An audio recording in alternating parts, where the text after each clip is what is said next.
And welcome back, ladies and gentlemen, to another recap review of the final season of Snowfall. It's your boy Lucas with my guy Najir. What's going on this evening, my brother?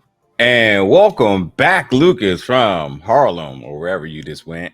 But I'm doing good.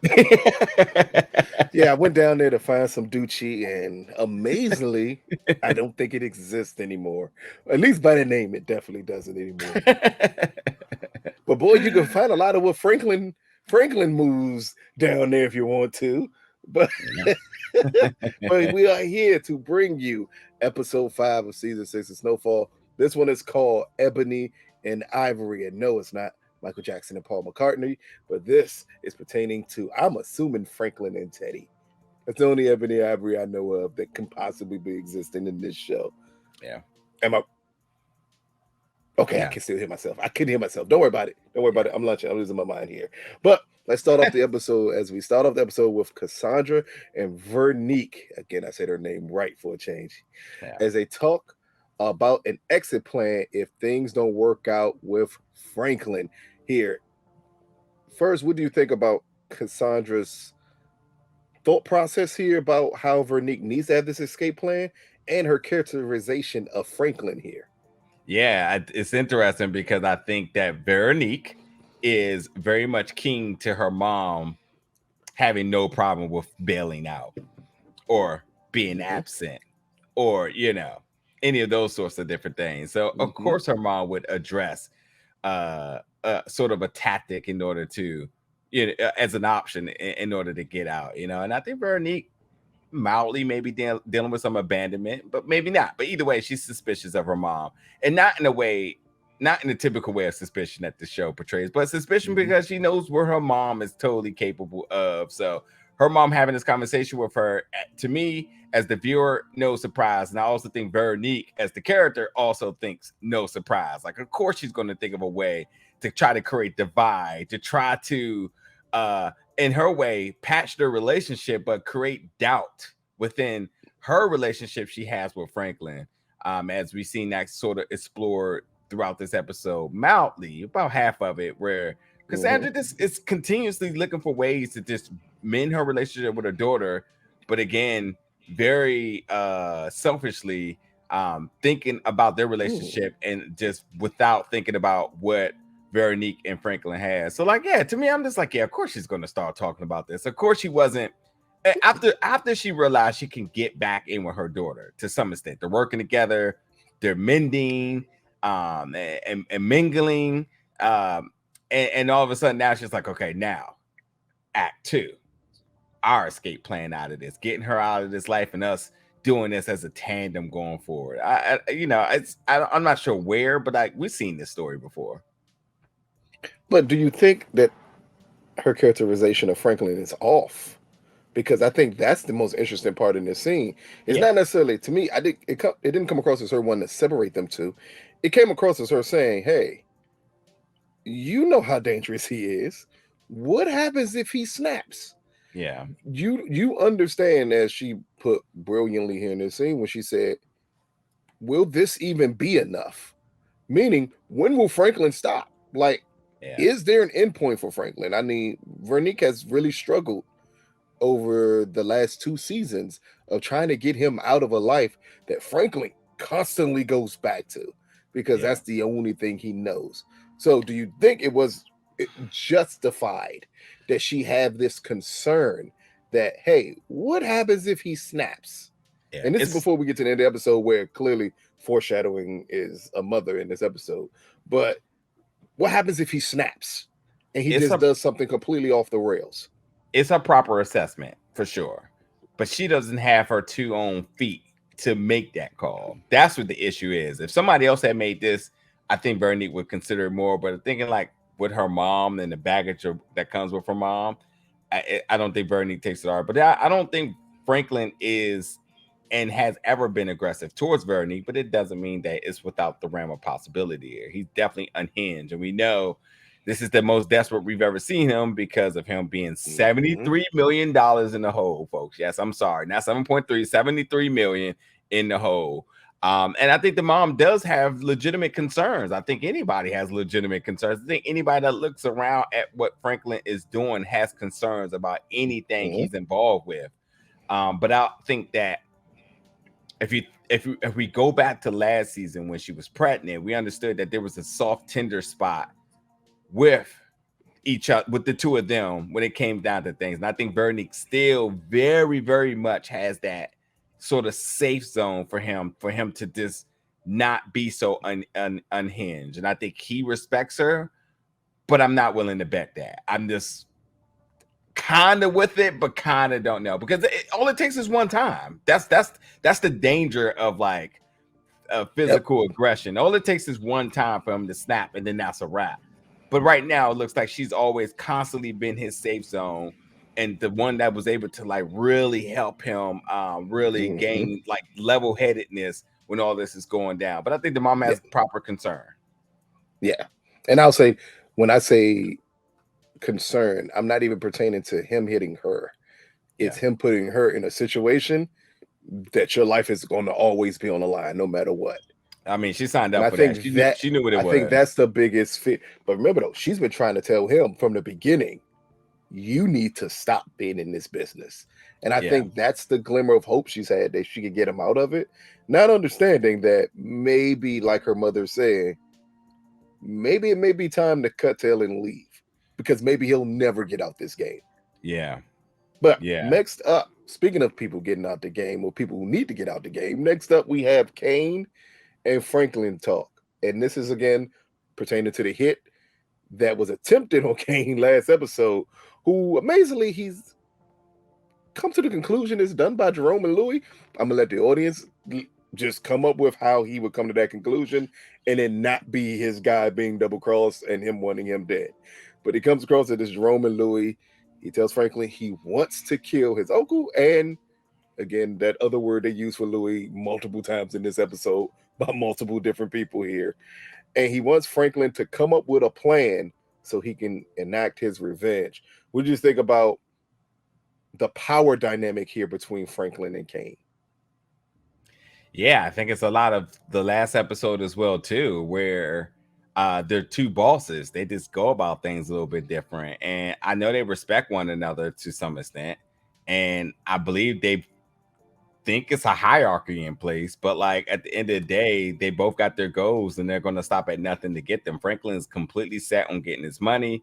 He can care less about Jerome and Louie right now. And Kane is definitely like, well, yeah, they try to take me out. Could have been my girl could have been there, et cetera, et cetera, et cetera. So like, I think he has legitimate concerns, and it definitely was reckless with by all means. But he's still on some street dude stuff, and I think Franklin continues to think from an empire standpoint.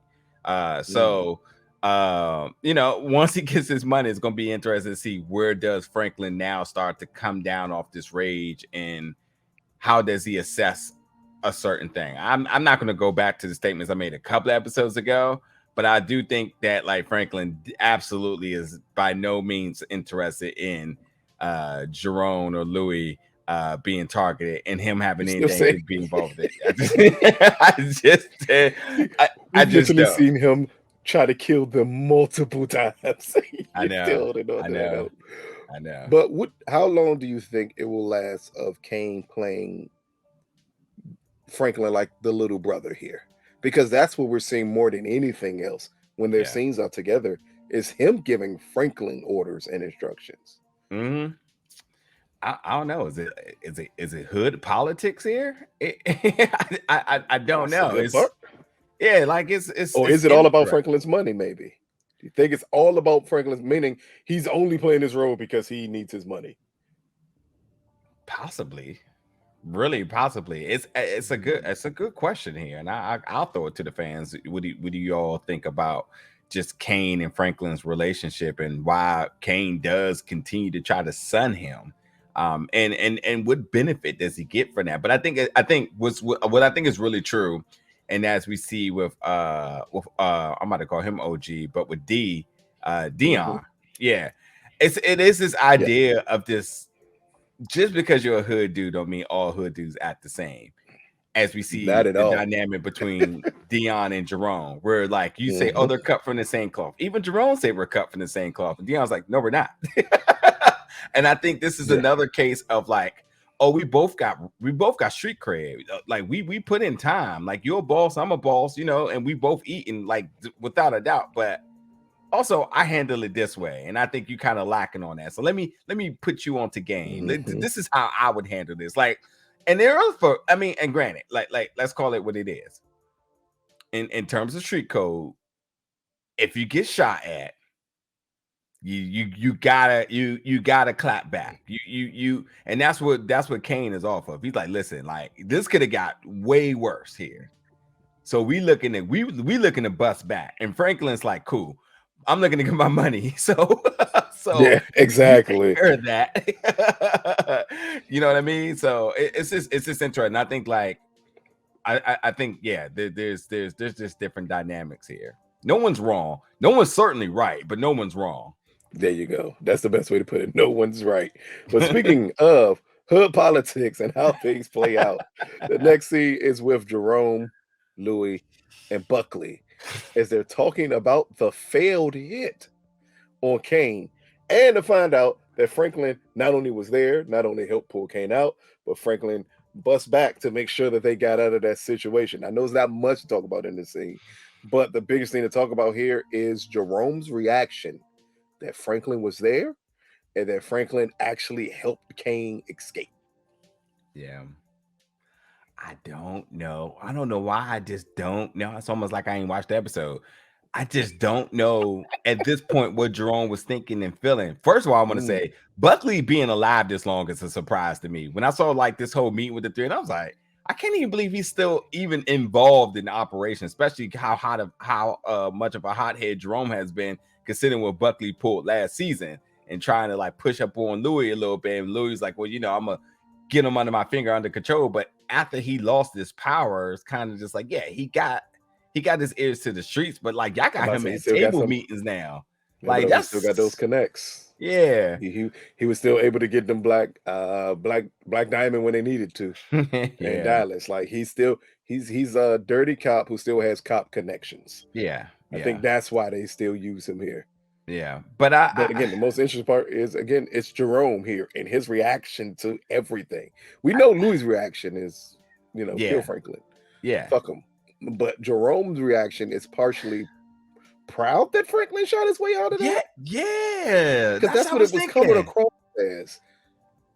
Yeah, I literally think I think he had a proud moment, like, oh, my nephew not a bitch. Like he actually stood his ground. Like he was out, he was in the streets, as a boss, he was on the front line. Like I think that's a interesting take. Instead of ducking his head and being thrown in the car and getting drove away, he's like, oh nah, he busts back, he gets way back in there. And I think there may be a proud moment or a moment of respect here. I'm just gonna say this: Jerome had a very, very emotional episode.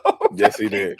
I think this was one that just threw more conflict into his heart. My man went through the ringer this entire episode, Joe. And I felt, I ain't gonna lie, I felt for him in one scene. I really, really did. We'll talk about it though. Next up, and this is something I'm a lumper. It's it's a long scene here involving Leon Luther King as he wins back the streets. But what I want to ask you, and I'm just going to let you go in on it, on the conversation he has with his crew when they come up and they talk about they need more product. D is taking all the product away. And then they lay down the laws of the streets and that basically telling Leon, you can't be 1 foot in and 1 foot out. You either need to be fully in or you need to step aside and let someone else take over. And then they paint the worst picture in the world to Leon. If you step aside and someone comes in, if you think D was bad, it's gonna be people who are gonna be a lot worse than he was. What do you think about this conversation that they have with Leon, Wanda's reaction to it, and the third part of it is what Leon ends up doing at the end? Yeah, all right. So one, I just want to again throw out that I love Wanda this season. Her glow up, her involvement in sending herself and Leon in the right direction. But she's nothing more than a cheerleader right now. Yeah. And that's okay. She loves her husband, but she's nothing more than a cheerleader. So what do I think about her reaction? Nada. Leon, on the other half, and maybe I can just throw Wanda in here too. Half of what they were telling him, I'm like, are you surprised here? Like, sir, you used to run the hoods. Did you not know this is what the politics of it was going to be? You have to have a plan. You know why you have to have a plan? Something you say all the time, Lucas, about like the wolf pack in terms of like, you know, everybody going to want to know where they're going to eat. And once the product goes and the money goes, and they don't give a fuck who's the leader, you need to convince them that there's going to be bread on the table at all times. And yeah, he got a little bit of reassurance, like, we wasn't really liking him while he was here. But back to the Wolfpack statement, there was a plan in place and there was food on the table. So they went with it. So he's gone. They go back to it. But Leon, now that you're back and you done encompass this new philosophy, this new religion here, that's cool and all, but you need to let us know what's the plan is. And like you do got this mindset of like, oh, maybe I shouldn't have came back, but maybe I am, or maybe I don't want to be involved with this, but maybe I do want to make change. Maybe it's far too gone, you know. So I think that a lot of what was said to Leon was something that he should have known, and if he didn't, I am baffled. I'm baffled if they played up that anything was said to him like it didn't make sense. But yeah, I think like in any situation, I think when there's a level of familiarity, especially when he successfully ran the projects in the way he did, I think like that's fine. But if he's not, then he's and honestly, this is a win for Leon because they're saying like, listen, we like you in place, and with you in place, things are good. But if not, then we're in peril. Leon, you did come back to save your homies, right? So was this your plan to get back on the top and make things a lot of the same? But like this is their salvation in terms of properly operating the projects again. Okay, cool. But then you have to be all the way in. You have to be all the way invested. You have to fully have them convinced that you ain't going nowhere again. Because the last thing a nigga want for you to go back to Africa and turn your back on them because they didn't like that. Now that's what I meant by Wanda's reaction to everything, because we see her face as we're going through the litany of problems that they have, down to them saying, "Hey, you went away, you came back with a crackhead that you made a wife," and they basically said, "Wanda, no disrespect, but this is how the hood sees what he did." They're not wrong. Yeah, and then when we get to the end of this scene, when Leon has to impose his will on the hood, and you see Wanda's face when he's doing it, like Wanda is lost. But worse yet, Leon is lost because he doesn't believe a word he is saying. Because this is the main problem with Leon here. You can't come back to the hood and make it better by taking over the business that you know is destroying the people. Like, he wanted to stick up for the people, but you can't stick up, as you said it right, you can't stick up for wolves that still need to eat. Because the moment you cut the food supply, you become the food. Yeah. And that's the way they saw it with Leon. Basically telling him like, hey, you got two choices here. You can step aside or provide us with the products so we can continue to destroy the community. And he chose, instead of stepping aside and thinking I can help on the righteous side, he decided maybe I can do better if I stay in this game and police them more. It's literally the dumbest thinking you could ever have as a street dude in this situation, because that means technically when people say you need to be in all the way or out all the way, they're not just talking about with your words. You literally have to carry that with you at all times. And it's hard to be married to someone who you know is not 100% in on what you're doing. It's just going to lead to problems. And that's what I'm way more interested in seeing, how Leon is going to deal with this situation of a hood dude who almost cried when he was telling people that, yeah, I've run this block. I saw a little tear was about to come down his eye. Listen, I got to ask you a question here, because this is going to be a reach. Did you see by any means the training day scene here. Oh, well, Lonzo, he like, you motherfuckers. You know what? It was a bit of that just in the way that Leon was faking it.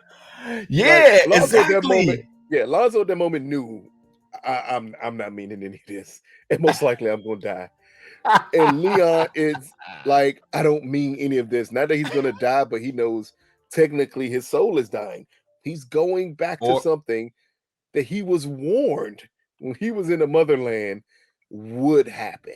yeah, or And just now Leon is vast stuck. regret. Vast regret. Hey, Yeah. Franklin told him from the beginning. Literally, this is the second person who told you either got to be all the way in or all the way out. He's Ain't no hard-headed. halfway. He's in this hard-headed. game. This dude is Yeah, hard-headed. Period. and you Yeah. kind of wonder will this be to his downfall that he's doing all of this. That's what's making so far Leon's storyline the most interesting one so far this season. But speaking of people and their downfall, we have Gustavo who visits his sister-in-law, whose name I can't pronounce. So go ahead and pronounce her name. Zaya Mara. And he tells her everything about his situation, his predicament with the DEA, his predicament with Teddy. He lets her know everything. Now, again, we understand Gustavo is scared for his life. He doesn't know exactly what to do here, but he still wants her to come away with him. What did you think about his approach to her here and thinking now is the time to tell her everything? And her reaction to him. Yeah, this was absolutely a surprise. After last episode, when we knew the plan was in place for them to bust Teddy at the warehouse, I did not think this was going to result in Teddy completely letting loose all of the secrets to anybody he came into contact with. So Gustavo, yeah, I'm talking about Gustavo talking to Zara Mara about everything that's happening, and then also going to Teddy later and telling him everything that's happening. I knew that part was going to happen. It's just it's odd that I thought he was going to go away. I thought he was so confident that the plan would then free him, then he can have his life afterwards. But to come beforehand, I thought could possibly compromise the mission. So whatever, I was surprised that he went this way. But I mean, let's be honest now, Mr. Gustavo. I know you're under a lot of pressure. I know you're scared. I know you're worried. It makes no sense that Zara Mara comes in and says everything that you should have already known. If you thought, for whatever reason, you was going to get on Witsack and life was going to be good, and you won't, and you, my friend, wasn't going to have to look over your shoulders no more. Okay, so she let him know with it. I mean, like, listen, he definitely had one of those pyramid scheme proposals where it's like, listen, man, you sell these knives and you can retire at 25 years old. She already knew game. She was just like, listen, you saying that they're going to give us and the kids new identities and we're going to be good and no one's going to come after us and like we're good. Oh, okay. You go cash that check. Exactly. And not to sound racist, but let's just say your ethnicity in Woodsack, you're going to be a janitor. We already know like the path they're going to go down here because they're going to say we have to make you the most basic version of your ethnicity. That's it. Like there's no grand scheme. There's no you get to walk away with $1 million. Nah, you get to work for $12 an hour for the remainder of your life under a new identity. I think she fully understood it. I think she's just a merit to Gustavo here. I think he fully understood that this would be the case. He just didn't want to admit it to himself. And he needed someone else to tell him, like, this is not going to turn out good no matter what happens here. Like, normally when you go to Woodsack, it's from mobsters. How do you think you're going to survive from the CIA? Yeah.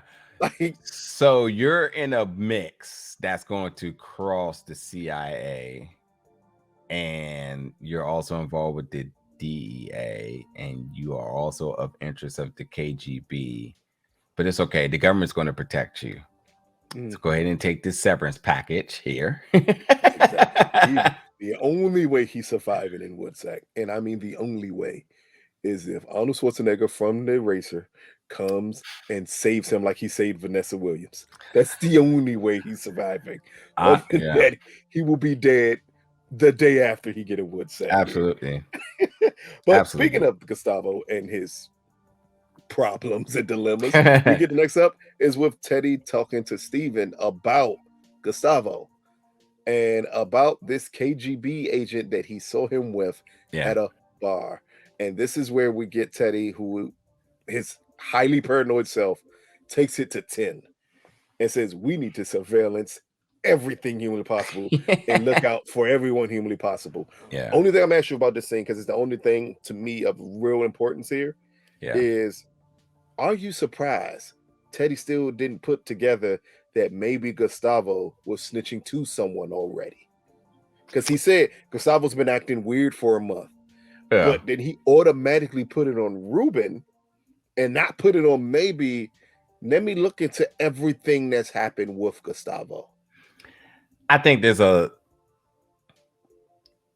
what's the word? Like arm's reach length of trust between the two of them. I think Gustavo coming clean. He actually did come clean. I take those quotation marks back. But Gustavo coming clean definitely helped Teddy. He didn't come clean. He only told him about the KGB. Oh, that's right. That's right. You're right. You're right. Not You're tell right. him about the deal. But I think that was enough. He told him only about the KGB. You're right. You're right. I think he that gave was him enough information to try to throw him off the trail. Exactly. Yeah. And that I agree with. First of all, I just want to say that the Gustavo's personality from episode to episode has been very, very, I was going to say bipolar, but you know, in awareness of mental health, we're going to be a little bit more correct here. Yeah, it has been very sporadic.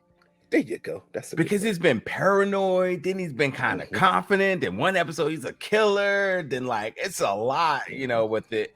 And I'm just like, I don't know what Gustavo we're going to get each and every episode. So for him to kind of just come out and tell Teddy, I just was surprised there. But Teddy going back to Teddy putting everything together is typical Teddy.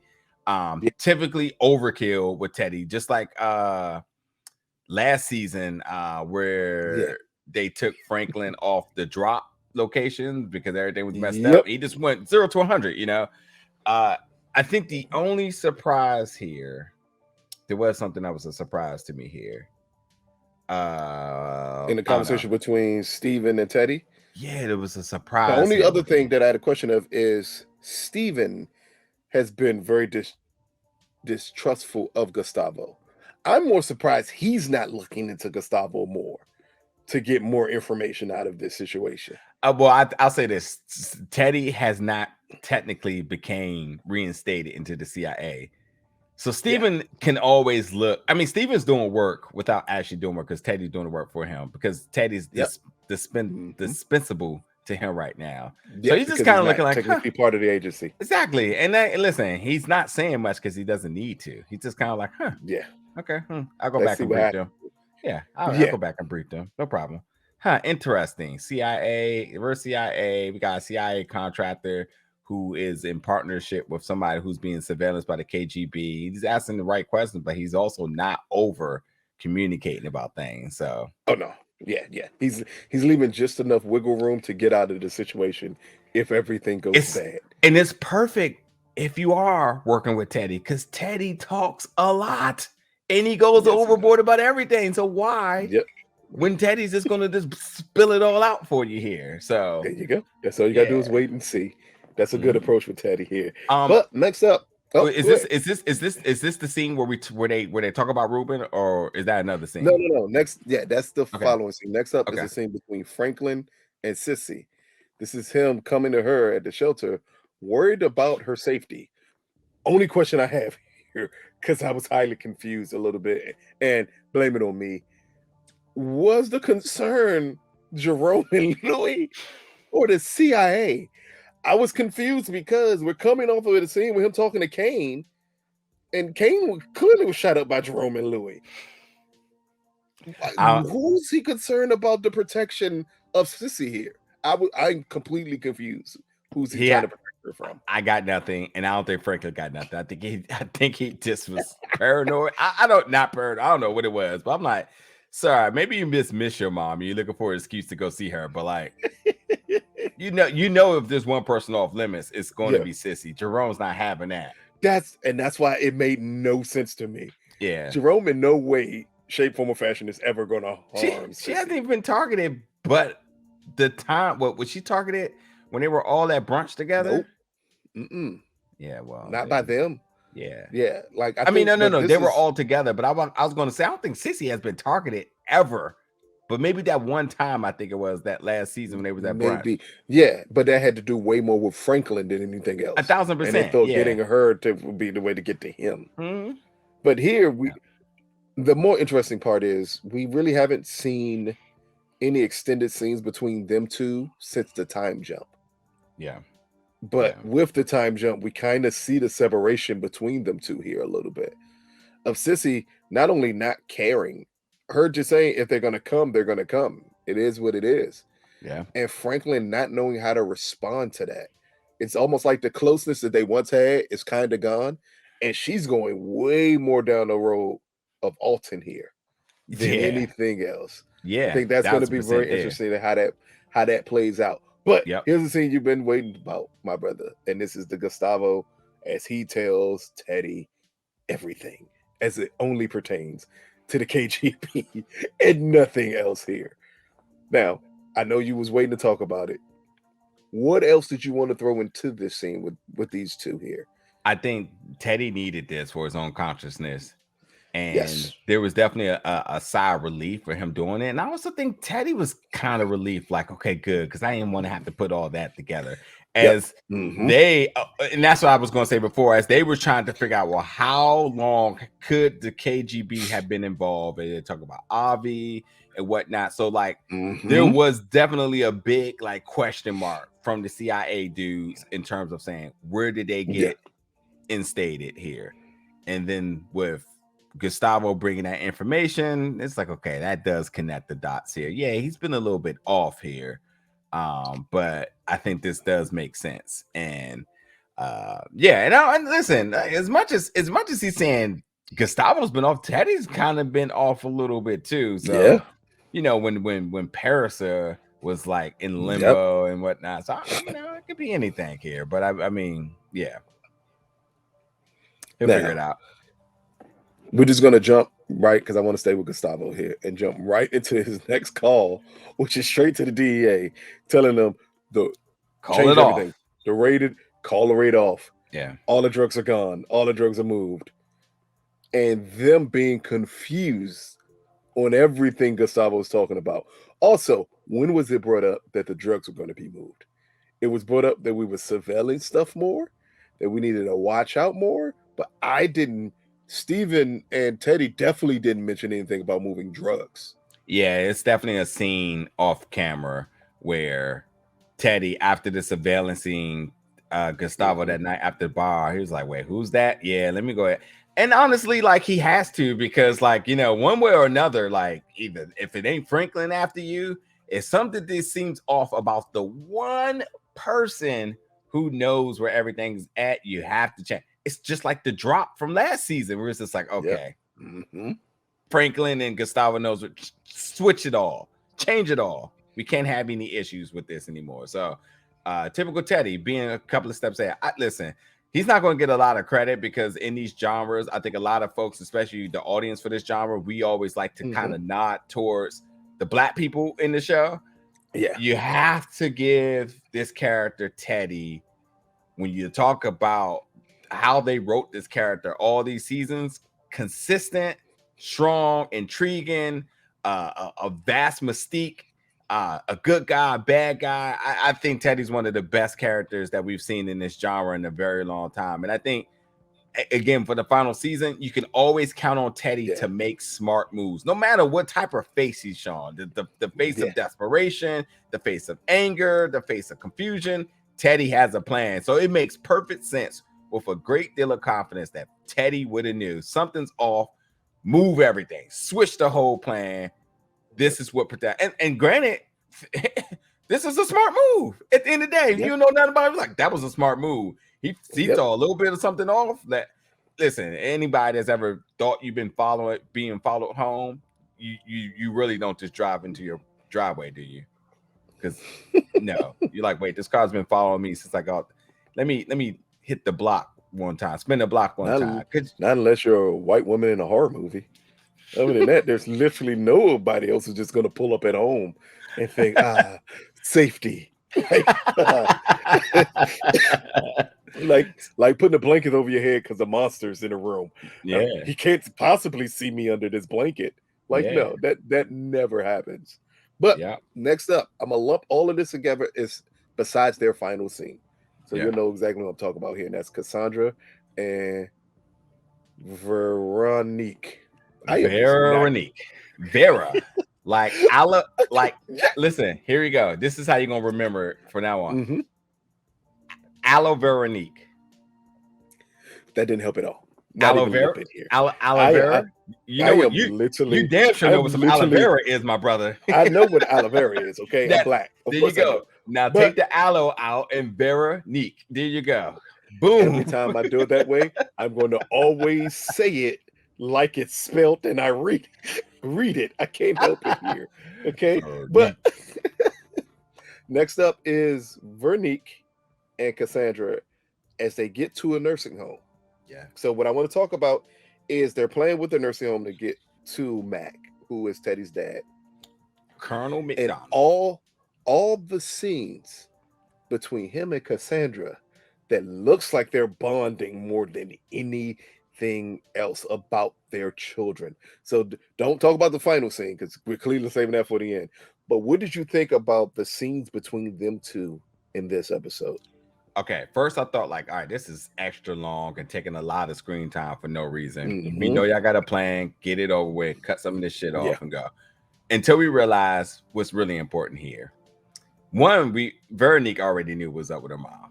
I said in the beginning, she's keeping her at arm's length because, yeah, maybe she misses her, maybe she still love her, but she knows she doesn't trust her. Yeah. The conversations between these parents here is ironically exactly the same thing. Yep. The abandonment of their child, him giving her affirmation, but I'm sure you're a good mother.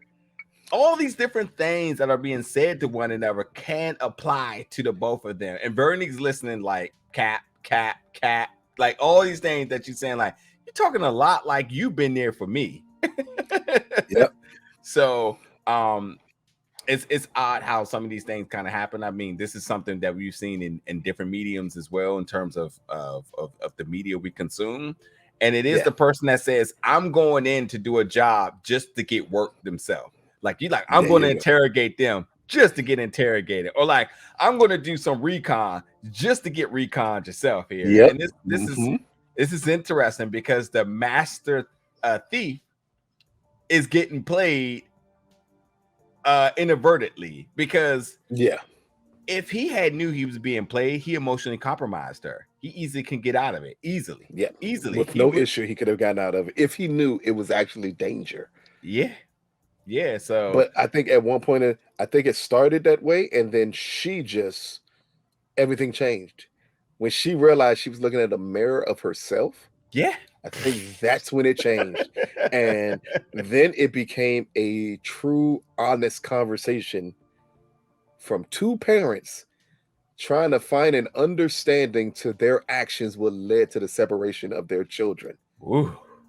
Like this is top tier acting.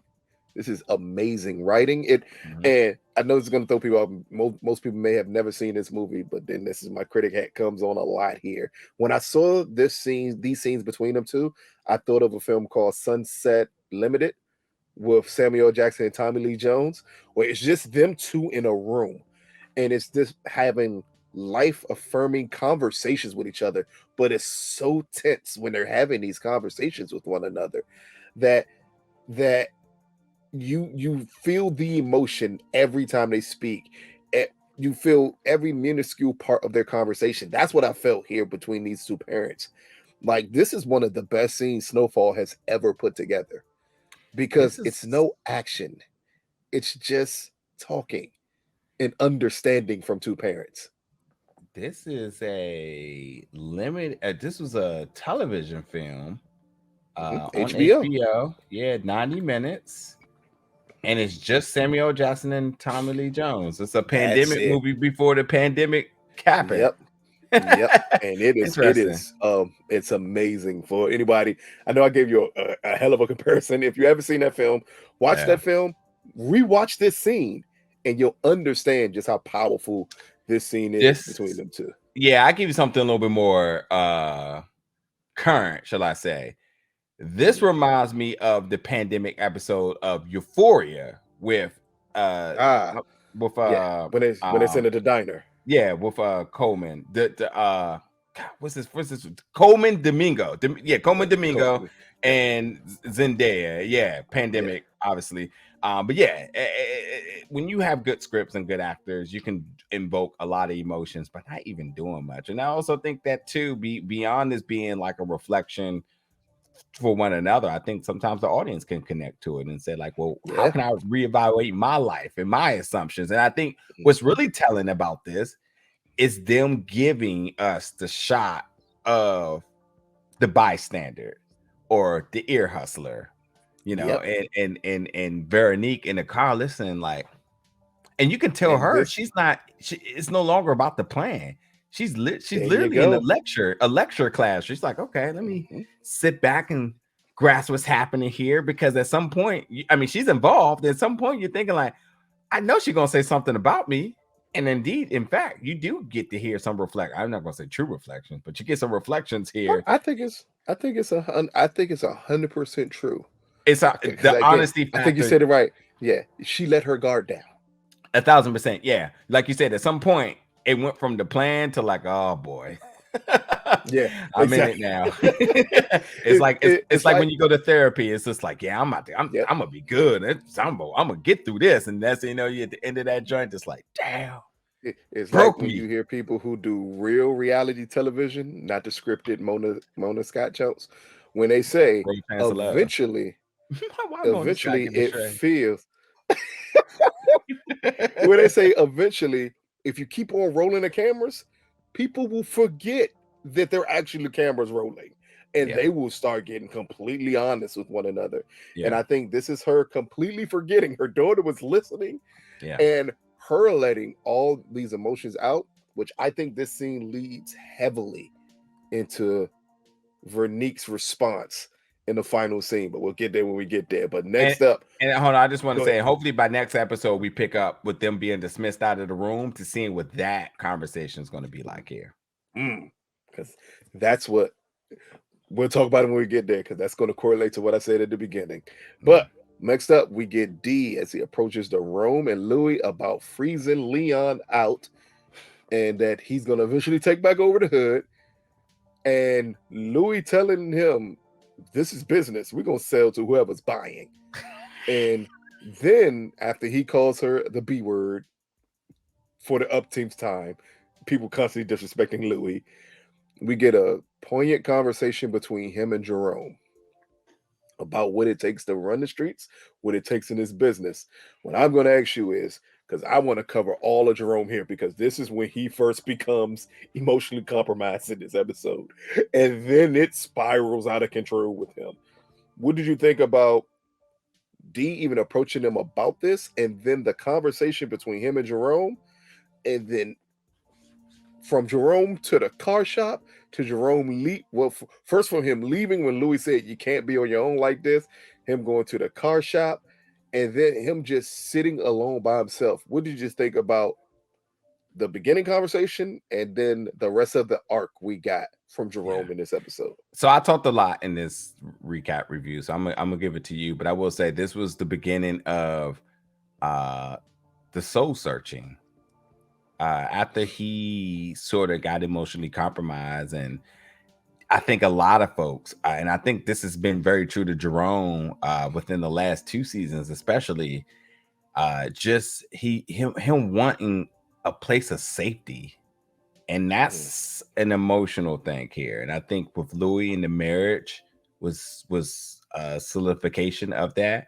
But when he almost lost Louie, he went in rage, and then when he got Louie back, he was safe.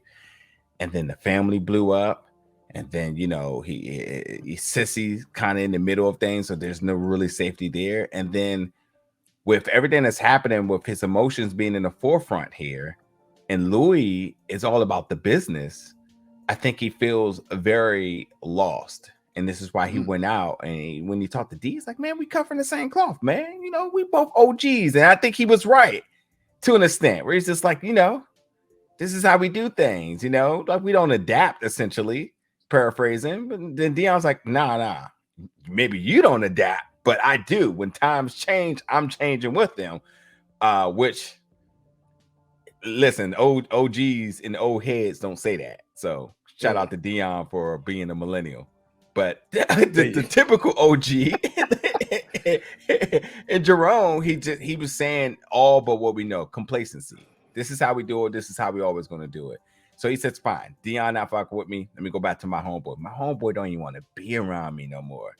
Man, that hurt me. That's why I say, like, I felt something when he couldn't even go back and chop it up with his boy without his boy just, treat him just like, and granted, like, I'll be transparent here. We all got those folks that either we grew up with or we were tight with, but when you're around them, they feel like a liability. So you got to be very careful with them.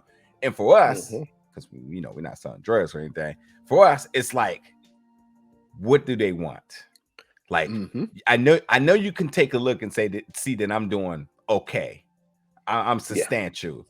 So what do you want? Because when people pop up like this, you want something. You just want to chop it up unless you want something. So cool, we can talk, but like, I'm waiting for that punchline. Like, it's something you want here.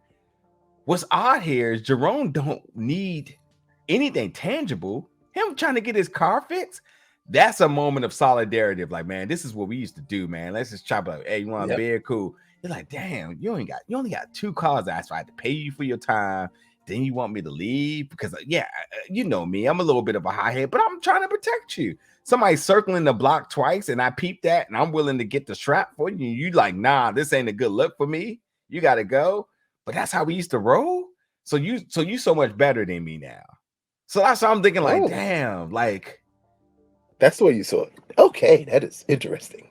Yeah. I think, I'm gonna let you speak, but like, the folks that like day one, A1 since the sandbox, and somebody flipped the script, and so somebody goes back to what the original script was, and there's a little bit of like, oh, we used to do it this way. No, we can't do it that way anymore. And I play both sides of that. I keep it 100. I play both sides of that. But somebody gets hurt. Somebody absolutely gets hurt in every situation like that. And I think Jerome felt casualty of thinking like, man, we always gonna be boys. We always gonna have that spot. And this boy's just like, nah, man, you just like on something new, man. We can't have that around here. Like, regardless, like I just can't. So I don't know. I just felt, again, that Jerome again is like a stray dog. He's looking for a home, and it's sad that while there's not enough emphasis on this episode with it, it has a lot to do with Louis, as I mentioned before. That Louis only cares about being the top dog, killing Franklin, and running shop. That's it. And Jerome is like, well, I still kind of family, but fuck him. But I love you. But also, I kind of like, that's my nephew. That's my sister. I'm not really detonate this all up. Maybe we can fix this. Maybe we can get like Leon back in the hood. So maybe we can do that again. And Franklin ain't being a pussy no more. So, maybe we can work something out here. And I think he's shuffling a lot of ideas. I know I said I was going to let you talk, but that's really it. I think he's shuffling a lot of ideas, and those ideas are pouring from his eyes. Okay. What I got from this scene is 2 things. The conversation that Franklin and Jerome had at the bar.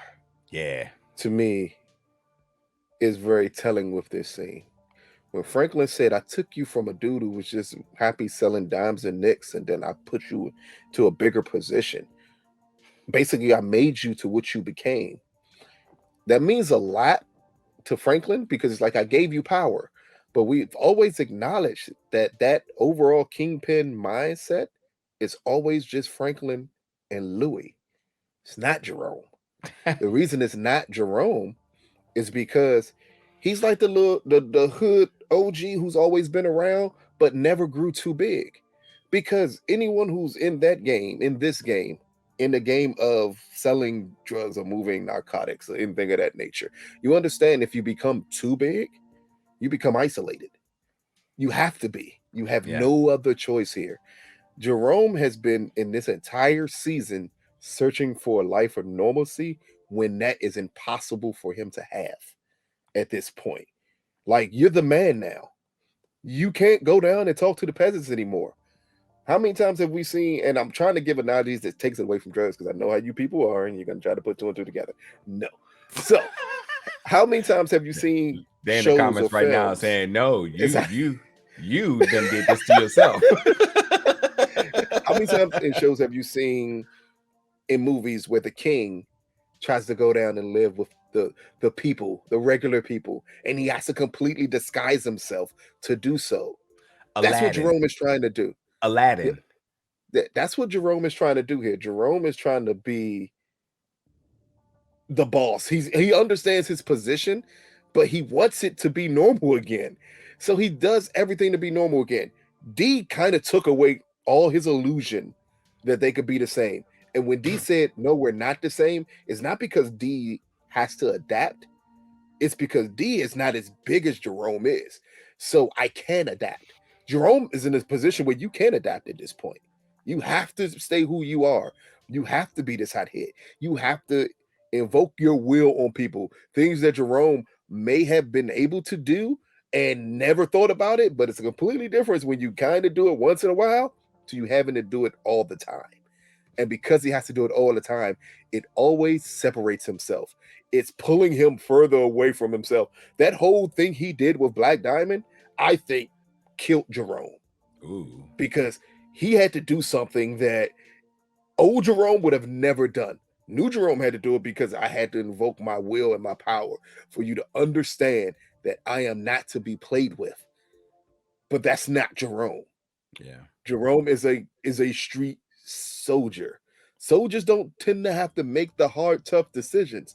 It's why soldiers don't make good leaders, because eventually you're gonna have to lead people, and you can't go back to the pits with them to think you can live that normal life. This whole scene with him going back to his car shop in the hood, the dude didn't want him there from the beginning because he understood what Jerome brings with him. Yeah. And that's what he couldn't deal with. So when you see the car circle runs around and you see him playing ball and stuff, and Jerome's coming up with every excuse in the world to be around him, and he's trying to come up with every excuse in the world that I need you to leave here. Yeah. When that car circled again and Jerome got that gun, I didn't pay attention to his boy's face. I paid attention to the people in the shop's faces that they constantly showed there.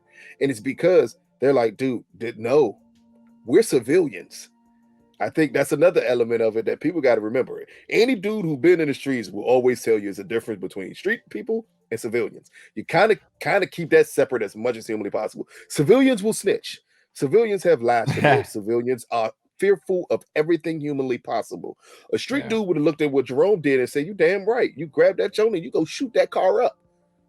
A civilian's going to be like, no, we're going to call the police and they're going to come and they're going to have to handle this because I don't want that trouble around me. Yeah. And now Jerome is stuck in a place, as we see by the end of this episode with him, where he throws the pager away. Clearly he's being blown up for business, but I need to separate myself. I need to be by myself for a minute here. I need to get some sense of normalcy left in me, but it's never going to get there anymore for him. Yeah. His only peace at this point, and I hate to say it, Jerome's only peace moving forward will be his death. You can't get peace any other way. Or the unity of the family.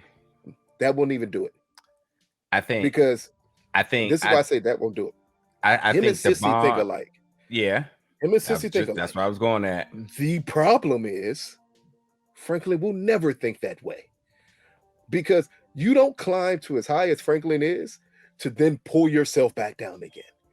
Yeah. Same with Louie. You don't climb that high to pull yourself back down again. Yeah, I think family is. I was gonna say, I think the only thing is that they just all have to get a common enemy here. Maybe the Alphabet Boys becomes the threat, but I think Jerome's always going to be a soldier. He'll never be a boss, and I think it doesn't matter who's on top. And I think Franklin being on top is what's best for them, because Louis being on top is not what's best for him. And I think he was living in a fantasy world of like, oh, we're going to be king and queen. Sir, were you wrong there? And I know Louis probably sold you that dream on your honeymoon or attempt of a honeymoon. But not at all. She wants to be the king and the queen, and you are going to be the rook, joker, or I don't know, whatever else is under that. But if you think about it, that's why I said it will never work, because Franklin is the exact same way. Yeah. If he went back under Franklin, Franklin would hold him as just being a soldier. And I think he's cool with that. I don't know if he's cool with playing second fiddle to Franklin. He's cool with the position. But the person who would be the top dog, that's where the problem would come at. Yeah, because that's not what he wants. I think as long as he it ain't clearly Louis. misses his sister. But I don't think that's it either. Because here's the weird part: I can see Louis and Franklin coming to a better understanding. Because one thing I know for sure in the street code, the two leaders, they'll come to understanding. It's the street people below them that will never have an understanding. Yeah. Them two can come to an understanding because they understand each other. As long as he doesn't want to be a boss, that's what I think. It's not only just not him wanting to be a boss, it's him wanting to be out of it completely. I can see that. He knows there is no way out of it. It's too late for that. I can see that. You've passed the bridge that you can't return from. Yeah. And it had nothing to do with them trying to kill Franklin. Literally, the problem started when they wanted a better deal and Franklin wasn't willing to give it to him. Mm-hmm. That's when the problem started. Yeah. And from then on, he understood, for me to survive, I got to step out on my own. He wants to be the big dog. I think it's completely opposite. I think Louis does everything in her power to prop Jerome up to be the big dog. Guess what? She married a man who that dog ain't in him.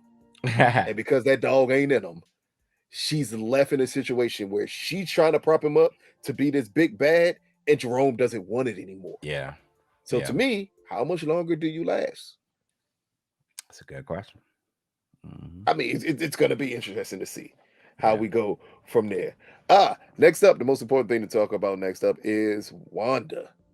And this is just her, again, at the center, her talking to Sissy about Alton, her talking to Sissy about how much she wished she was her for the way Sissy protects and supports her family. And Sissy responding to Wanda with, I would prefer to be like you. Like your drive, your ambition, everything you've lived through and how you can still see the world in a positive light. That's what I would want to be. What did you take away from this conversation, especially about Sissy saying she would like to have the characteristics that Wanda has? Because I think that pertains to a lot of Sissy's issues dealing with Alton and Sissy's issues dealing with Franklin. It's just words of affirmation here. She's trying to really empower Wanda. But the only thing I do find to be different in the dynamic here is that Sissy is tired. And she's making statements that absolutely displays that. Because she's no different than Wanda. I mean, outside of the addiction and whatnot. But I'm saying that, like, Sissy has constantly had to fight for everything. She always had to fight, but she always had support. She was torn in the middle. Franklin even said it. Like, a lot of what Franklin has been able to succeed is by way of Sissy's motivation and involvement. She's tired now. So what she said to Wanda, which is kind of telling for this episode, was a reflection of her talking to herself to almost give her confidence to keep pushing. I honestly, this is going to sound crazy, but I wouldn't be surprised if this was like real life, you know, that if we didn't have to tell a story for this series, that if Sissy just wanted to lay down and not wake up. And I don't mean in the sense of suicide. I mean in the sense of just making peace with everything she's done and just being like, I have completed my mission on this earth. I am done. I think she looks at Wanda and says, man, you've been through so much and you are still fighting. And I think she envies that because, yeah, that's who she used to be. And I think she's at the point now where she no longer has it in her. So it's just a good conversation of what two characters that they had not had this conversation, that I'm sure one of us would have said, like, they're a lot the same, just in different points of their life. That's all it is. Not only that, don't ever forget the comparison between Sissy talking to Wanda this way And talking the to way Alton. we've seen and the way we've seen Jerome this entire season. Oh yeah, well, yeah. Boy, if they're not brother and sister, you clearly see it here. Oh, for sure. Both of them are tired. Yeah, I think that's the best way to put it. And she's lost Wanda's now will to still fight, and Wanda's will to see the world in a positive way throughout everything she's been through. That's the key thing that Sissy has lost now. I don't think she sees the world as being positive anymore. Just like Jerome doesn't see the world as being positive anymore.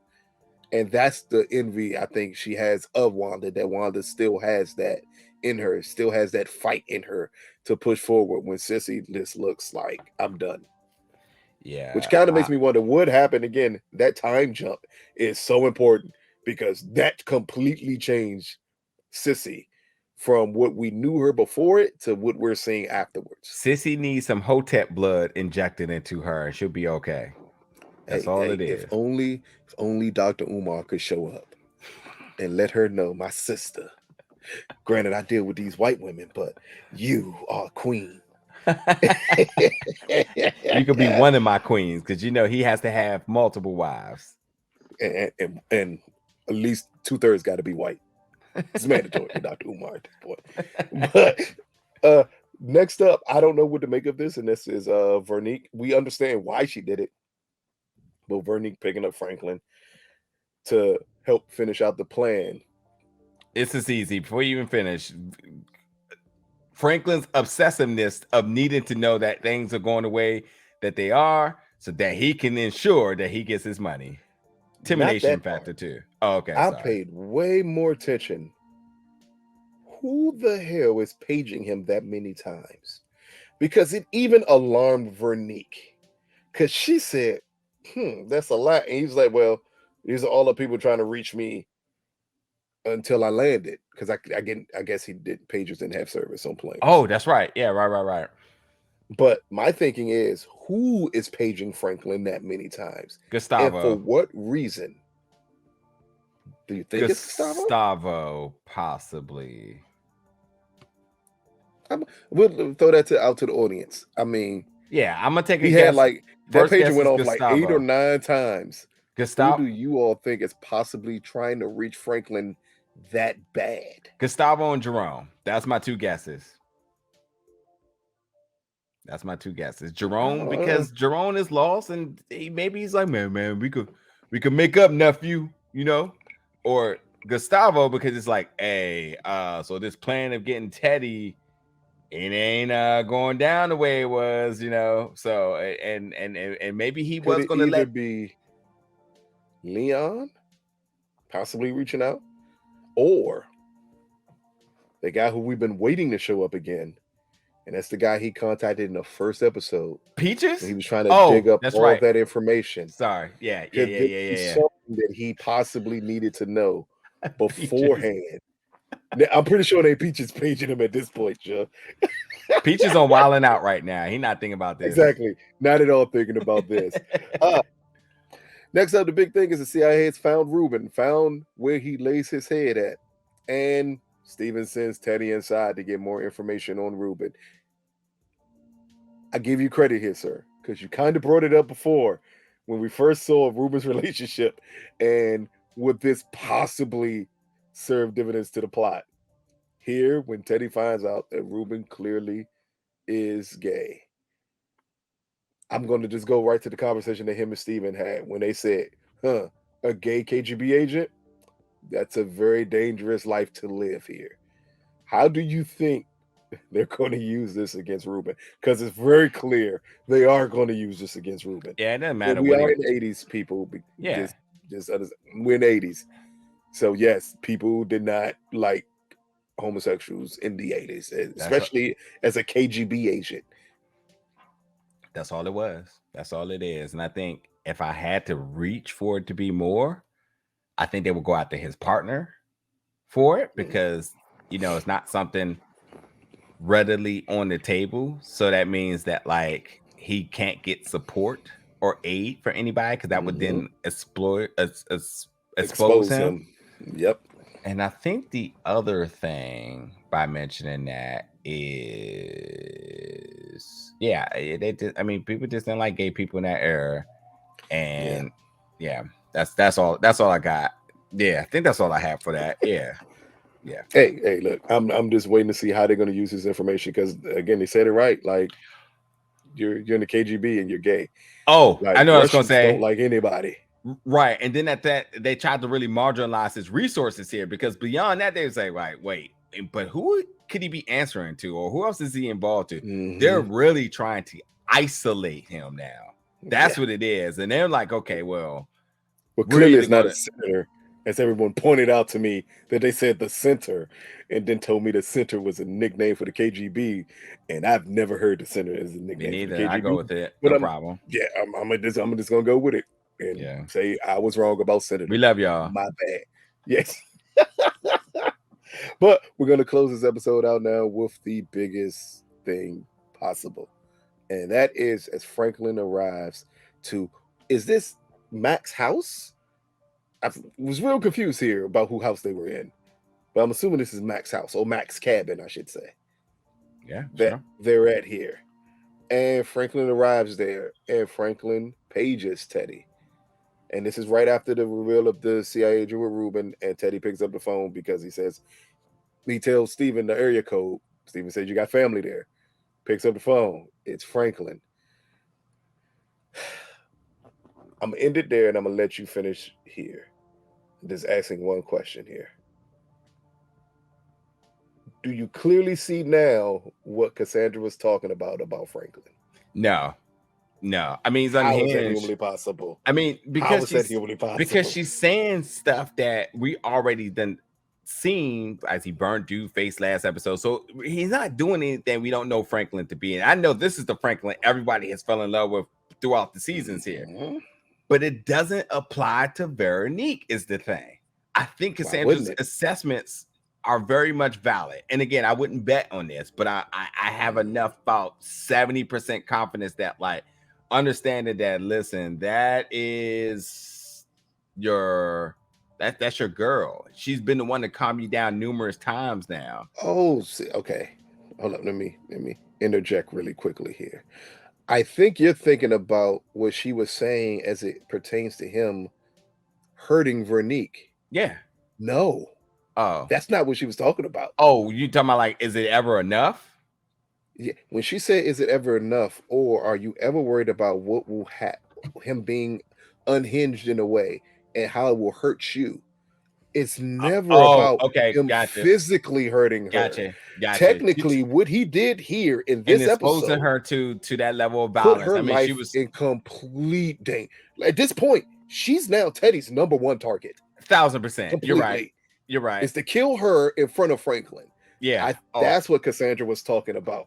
Oh, that'll be a way to end this season. Yeah, you're right. There's nothing to add there. And as a matter of fact, I thought that when I was watching it, I was like, oh, that didn't help. You called Teddy to let him know, and you're like, oh, Teddy's just gonna let this one slide. Of course, he's gonna beef up security around his other relatives, sir. You're gonna fall into a trap. It's Teddy we're talking about here. And if you think this is gonna somehow just force him to give up all the money because you did this, it's Teddy. He's gonna act in revenge. We kind of know. And granted, you said she's the number one. What makes you think he doesn't go after Sissy? No, I think that would be the obvious one. No, I know, but I'm saying, like, in theory, if we had to think about this, Sissy and him are in the same town right now. I can tell you why. Why I don't think, and this is gonna fuck people's heads up. And I know it's still a conspiracy theory to the show, and you all can take what you must. Oh, because Alton's still alive. I don't think. Yep. Yeah. And I think Alton is someone who's been helping him, and he's not going to hurt Sissy for that reason, but he will hurt someone who's close to Franklin, the proof of point. And you killed his father at this point. I mean, what better person for him to kill but Veronique? Cassandra, because everybody will be so heartbroken. Exactly. So we know it's not going to be Cassandra here. I think you said it perfectly well. This was the most reckless thing humanly possible, and this is what Cassandra was worried about.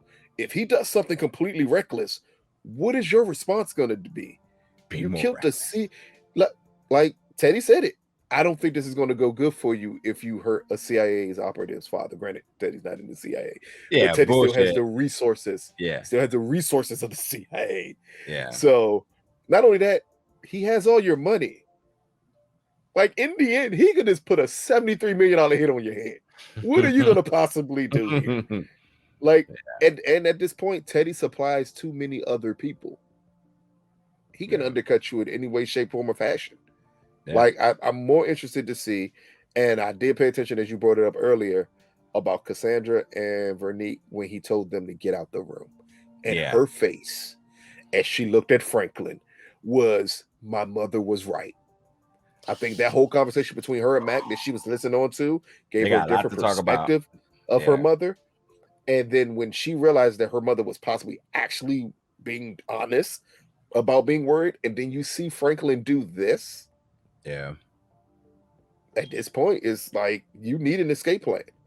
Because when is this ever going to be enough? How many people do you think you got to kill to get this money? And what will you think Teddy will do to ensure you never get that money now? Yeah. Like, you didn't make it easier for you to get anything. You literally just made it impossible for you to get anything. Yeah. Cassandra said you gotta let Any things play out. final thoughts, sir, on these episode 5, Ebony and Ivory? Live together in perfect harmony literally is the name of the way the song goes.